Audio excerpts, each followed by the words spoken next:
ಬೆಂಗಳೂರಲ್ಲಿ ಅಂಗನವಾಡಿ ಕಾರ್ಯಕರ್ತೆಯರ ಪ್ರತಿಭಟನೆ ಮುಂದುವರೆದಿದೆ. ಪ್ರತಿಭಟನಾನಿರತ ಮತ್ತಿಬ್ಬರು ಕಾರ್ಯಕರ್ತೆಯರು ಅಸ್ವಸ್ಥಗೊಂಡಿದ್ದಾರೆ. ಅಸ್ವಸ್ಥ ಇಬ್ಬರು ಕಾರ್ಯಕರ್ತೆಯರನ್ನ ಈಗ ಆಸ್ಪತ್ರೆಗೆ ದಾಖಲಿಸಲಾಗಿದೆ.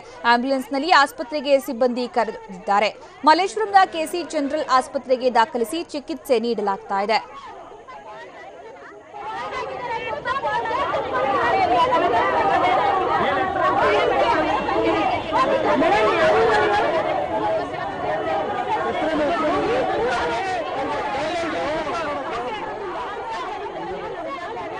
ಇನ್ನು ಅಹೋರಾತ್ರಿ ಧರಣಿ ನಡೆಸ್ತಾ ಇರುವಂತಹ ಕಾರ್ಯಕರ್ತೆಯರು ಈಗ ಒಬ್ಬೊಬ್ಬರಾಗಿ ಅಸ್ವಸ್ಥರಾಗ್ತಾ ಇದ್ದಾರೆ. ಇವತ್ತು ಬೆಳಗ್ಗೆ ಮತ್ತೆ 5 ಜನ ಕಾರ್ಯಕರ್ತೆಯರು ಅಸ್ವಸ್ಥರಾಗಿದ್ದಾರೆ.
ಬೆಂಗಳೂರಲ್ಲಿ ಅಂಗನವಾಡಿ ಕಾರ್ಯಕರ್ತೆಯರು ಪ್ರತಿಭಟನೆಯನ್ನ ಮುಂದುವರೆಸಿದ್ದು ಈಗ ಸದ್ಯ ಪ್ರತಿಭಟನಾನಿರತ ಮತ್ತಿಬ್ಬರು ಕಾರ್ಯಕರ್ತೆಯರು ಅಸ್ವಸ್ಥಗೊಂಡಿದ್ದಾರೆ. ಈಗ ಇಬ್ಬರು ಅಸ್ವಸ್ಥ ಕಾರ್ಯಕರ್ತೆಯರನ್ನ ಆಸ್ಪತ್ರೆಗೆ ದಾಖಲಿಸಲಾಗ್ತಾ ಇದೆ.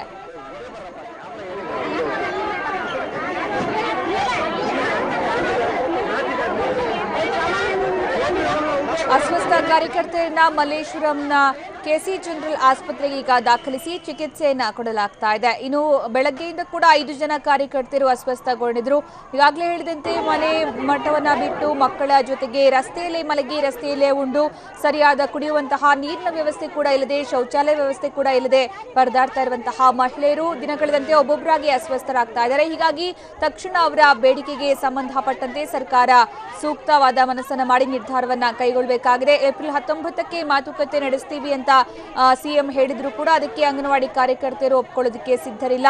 ಈ ಬಾರಿ ನಮ್ಮ ನ್ಯಾಯವನ್ನ ಪಡ್ಕೊಂಡೆ ನಾವಿಲ್ಲಿ ತೆರಳುದು, ಅಲ್ಲಿ ತನಕ ಈ ಜಾಗ ಬಿಟ್ಟು ಹೊರಡೋದಿಲ್ಲ, ರಸ್ತೆಯಲ್ಲಿ ನಾವು ಯುಗಾದಿಯನ್ನ ಮಾಡ್ತೀವಿ ಅನ್ನುವಂತಹ ಮಾತನ್ನ ಕೂಡ ಆಕ್ರೋಶಭರಿತರಾಗಿ ನಿನ್ನೆ ಹೇಳಿದ್ರು. ಈಗ ಪ್ರತಿಭಟನೆಯನ್ನ ಯಾವುದೇ ಕಾರಣಕ್ಕೂ ಹಿಂಪಡೆಯುವುದಕ್ಕೆ ಒಪ್ಪದೇ ಇರುವಂತಹ ಅಂಗನವಾಡಿ ಕಾರ್ಯಕರ್ತೆಯರಲ್ಲಿ ಒಬ್ಬೊಬ್ಬರಾಗಿ ಈಗ ಆರೋಗ್ಯ ಹದಗೆಡಿಸಿಕೊಳ್ತಾ ಇದ್ದಾರೆ.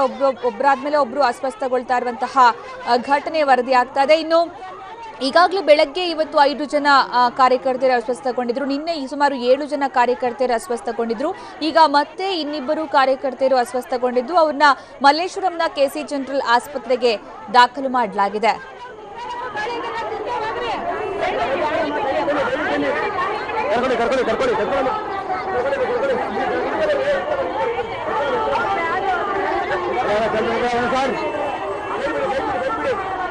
ಸರ್